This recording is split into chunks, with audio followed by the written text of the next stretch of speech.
If you are receiving a graphics card minimal specs error while trying to play Starfield, it means that your computer's graphics card does not meet the minimum system requirements for the game you are trying to run. It also could mean that you don't have the latest graphics card drivers installed or you are not running the latest version of Windows, among other reasons. To troubleshoot and resolve this issue, you can try the following steps. First, open your Start menu. Type Device Manager. Open your Device Manager.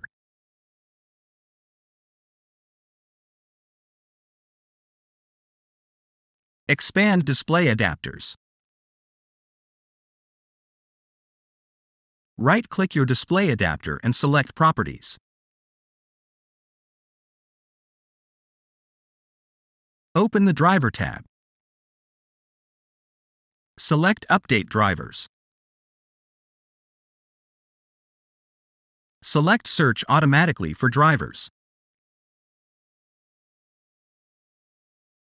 You can also click on Search for updated drivers on Windows Update.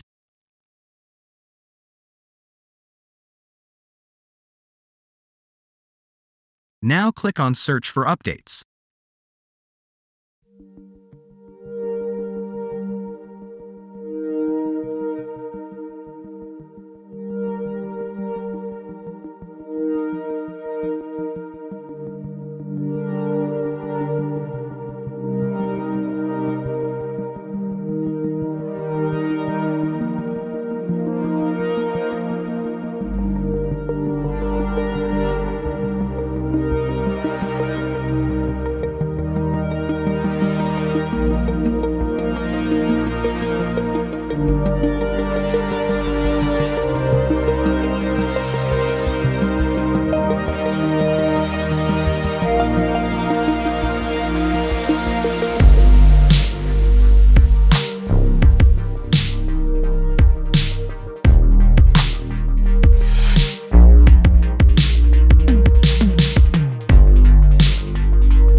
Bye.